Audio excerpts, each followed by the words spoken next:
आजको यो भिडियो म तपाईहरुलाई अन्नपूर्ण र जुन चाहिँ युवा साथीको अब अर्को नाम हुनेछ हो त्योहरुको चाहिँ तपाईले इन केस अब नयाँ एप्लाई गर्नु भयो भने त्यो पेमेन्ट तपाईको एकाउन्टमा आउँछ कि आउँदैन भनेर चाहिँ कसरी कन्फर्म हुन सक्नुहुन्छ भोलिको दिनमा एप्लाई गरेर पनि कतिको भएर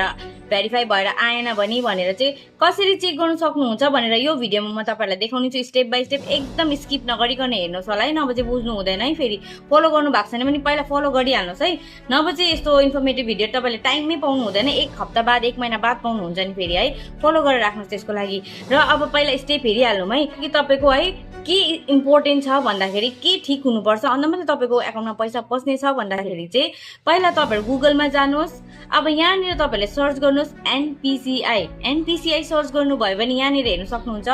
फर्स्टमा जे सो हुँदैछ यसमै सिम्पली हामीले क्लिक गर्नु पर्यो लाइन्समा तपाईले कर्नरमा क्लिक गर्नु पर्यो त्यहाँ क्लिक गर्नुभयो भने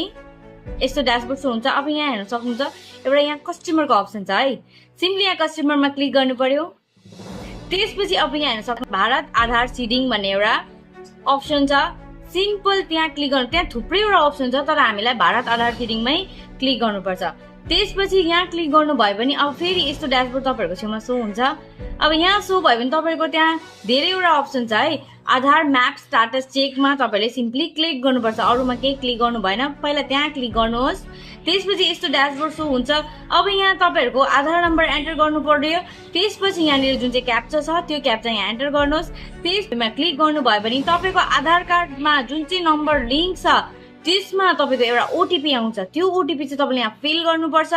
र तपाईको आधार कार्डमा कुन चाहिँ फोन नम्बर लिंक छ थाहा छैन भने माथि हेर्नुहोस् तपाईको त्यहाँ लास्टको 4 डिजिट नम्बर पनि त्यहाँ सो हुँदैछ है त्यो नम्बर तपाईले हेरेर तपाईले ठिमाउन सक्नुहुन्छ कि मेरो आधार कार्डमा कुन चाहिँ नम्बर लिंक पनि छ भनेर हैन अब त्यहाँ हेर्नुहोस् त्यसमा ओटीपी आउँछ त्यो ओटीपी यहाँ फिल गरेर क्लिक गर्नुभयो भने तपाईको स्ट्याटस यसरी सो हुन्छ अब यो स्ट्याटसमा के छ भन्दाखेरि फेरि इनेबल भनेर त्यहाँ सो हुँदैछ र कति तारिक सो हुँदैछ कुन डेटमा गरेको सबै सो हुँदैछ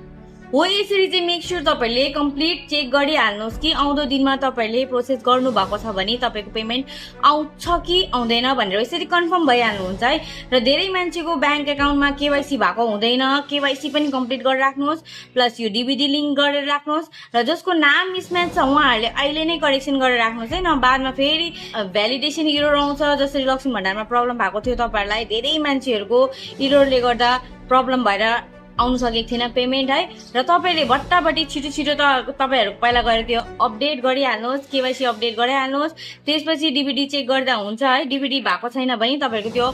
लिंक गर्ने भिडियो मैले अस्ति नै भिडियो अपलोड गरिसकेको छु तपाईले फलो गरेको हुनु हुँदैन त्यही भएर तपाईले भिडियो टाइममा पाउन सक्नु हुँदैन त्यही भएर फलो गर्नुहोस् र यो भिडियोलाई शेयर गर्नुहोस् र कमेन्ट गर्नु पनि नबिर्सिनुहोस् होला कसले स्ट्याटस चेक गर्नु भएन उहाँहरुको के सो हुन्छ भन्दाखेरि फेलियर भनेर सो हुन्छ है फेलियर भनेर सो भयो भने तपाईले आधार सिडमा गएर आधार पहिला सिड गर्नुहोस् त्यसपछि तपाईको त्यहाँ एकखेप स्ट्याटस चेक गर्नु भिडियोहरु पाइरहनुको लागि मेरो पेजलाई चाहिँ फलो गर्नु चाहिँ एकदमै नबिर्सिनुहोस् होला शेयर गर्नु पनि नबिर्सिनुहोस् होला so see in the next video